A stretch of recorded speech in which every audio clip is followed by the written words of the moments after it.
इससे घटिया मानसिकता कांग्रेस की और क्या हो कि जिन्होंने पहले तो अपने ही सेना के जवानों को सशक्त करने की बजाय, हथियार देने की बजाय, बुलेट प्रूफ जैकेट देने की बजाय, लड़ाकू विमान देने की बजाय 10 साल तक दलाली खाने का इंतजार किया।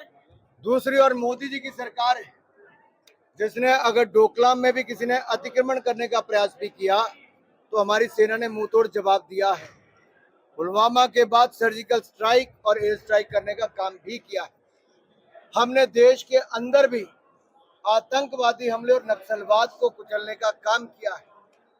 ये वो लोग हैं कांग्रेस के और इनके सहयोगी दल जो पार्लियामेंट पे अटैक करने वाले अफजल गुरु को भी रात को 2:30 बजे अदालत खुलवाकर उनकी फांसी की सजा माफ कराने के लिए प्रयासरत थे।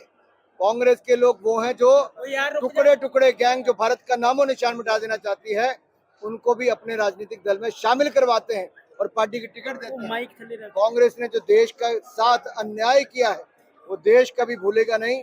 हजारों किलोमीटर जमीन एक्साइचिन एरिया से लेकर लद्दाख के बाकी हिस्सों पे कांग्रेस के समय गए।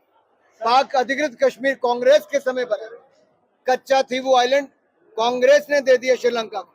देश सवाल पूछता है कि कांग्रेस की कौन सी मजबूरी थी कि इन विदेशी ताकतों के आगे घुटने टेकने जरूरी था। और आज भी कांग्रेस जो बात कहती है और कांग्रेस के सहयोगी दल कि परमाणु हथियारों को नष्ट कर दो, इसका मतलब भारत और भारत की सेना को कमजोर करना चाहते हैं। उनका ये भी कहना है, वो कह रहे हैं कि जब भी चुनाव आते हैं तो उनको जिताने के लिए एक संविधान तैयार किया जाता है और बीजेपी को पता है कि लोगों को कैसे मरवाना है और लोगों की लाशों पे ये खेलते हैं। देखिए, जिसने भी ये टिप्पणी की है मैं उनकी सोच और उनका दिवालियापन सोच का ये साफ नजर आता है। जो कुछ महीने के लिए मुख्यमंत्री बने हो और उसमें भी करप्शन चार्जेस के चलते ऊपर से नीचे तक घिरे हो, कांग्रेस के पास बचा था तो ऐसा ही कुछ बचा था। अगर दूसरी बात अभी एस्ट्राजेनेका ने कहा है कि ब्लड क्लॉटिंग वैक्सीन के साइड इफेक्ट्स में से एक है, तो उस पर मोदी की सरकार कोई जांच करवाएगी? उस पे क्या? मैं एक बात आपको स्पष्ट कर दूं, कुछ ऐसी ताकतें उस समय भी थी जो भारत का पहचान दुनिया भर में नहीं देखना चाहते, जान भी लेना चाहते थे। ये वो लोग हैं जो भय भ्रम फैलाते हैं, अफवाहें फैलाते हैं। और उन्होंने तब भी कहा था कि भारत की वैक्सीन मत लगाओ। आज लगभग 2 साल होने को आए वैक्सीन लगी, आपके सामने सब कुछ है। 220 करोड़ वैक्सीन लगी, हम सब आपके सामने हैं।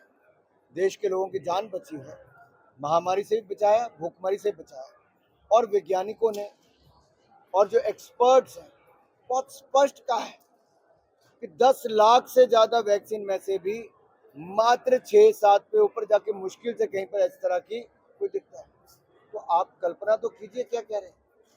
आप कोई भी डोज लेते हैं, कुछ भी दवाई खाते हैं, उसका कोई ना कोई साइड इफेक्ट वैसे भी होता होगा।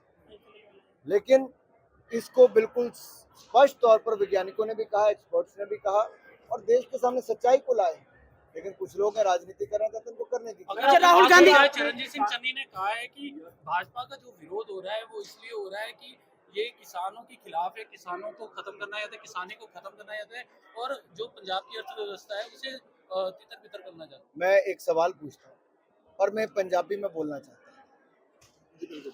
मेरा सवाल भगवंत मान जी तो चरणजीत चन्नी जी तो ये दोनों पुराने एक हुण ते किस तो पिछला मुख्यमंत्री ने, इन्होंने दोनों ने अपनी सरकार को किन्ने पैसे खर्च करके MSP की खरीद की। चरणजीत चन्नी 24 घंटे के अंदर जवाब दें किन्ने पैसे मुख्यमंत्री रहंदे MSP की इन्होंने खरीद पंजाब सरकार के पैसे तो की।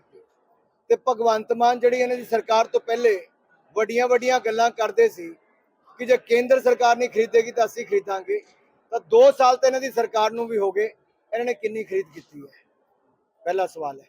दूजे पासे भारतीय जनता पार्टी की मोदी जी की सरकार ने कांग्रेस के मुकाबले कांग्रेस ने 5.5 लाख करोड़ की खरीद की, मोदी सरकार ने 12,84,000 करोड़ की खरीद की, लगभग 3 गुना ज्यादा।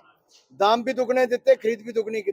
मोदी सरकार है किसानों के हित काम। जालंधर सीट की बात की जाए तो आज चरणजीत सिंह चन्नी ने यह भी कहा कि सुशील रिंकू और शीतल अंगराल कह रहे कि ये पूरा शहर में जो माफिया चला रहे, नशा का व्यापार चला रहे, दड़े सट्टे का घुलाटे का कारोबार, जिसका भाई खुद ईडी की जांच में है, परिवार के ऊपर भ्रष्टाचार के गंभीर आरोप है, जिसने चंद महीनों की सरकार में पंजाब में लूट से लेकर हर तरह के हथकंडे वहां पे अपनाए हों, आज उनको पहले उसका जवाब देना चाहिए। तो बेहतर ਤੁਸੀਂ ਗੱਲ ਕੀਤੀ ਪਰ ਕਿਸਾਨ ਲਗਾਤਾਰ ਵਿਰੋਧ ਕਰਦੇ ਲੱਗਦਾ ਕਿ ਕੁਝ ਸਮਝਾ ਲਿਆ ਜਾਏਗਾ ਜਾਂ ਇਸੇ ਦਾ ਕੋਈ ਤੱਤ ਨਿਕਲ ਸਕਦਾ ਜਾਂ ਕੋਈ ਹੱਲ ਨਿਕਲ ਸਕਦਾ क्योंकि लगातार विरोध होना मेरा मीडिया के मित्रों से आग्रह है कि आप ये सारे आंकड़े किसान भाइयों को बताइए कि भाजपा ने ही किसान का विकास किया है, किसान को समृद्ध संपन्न बनाने का काम किया है, स्वामीनाथन कमेटी की रिपोर्ट को लागू किया है, दाम भी दुगने और खरीद भी दुगनी की है और आगे भी करेंगे।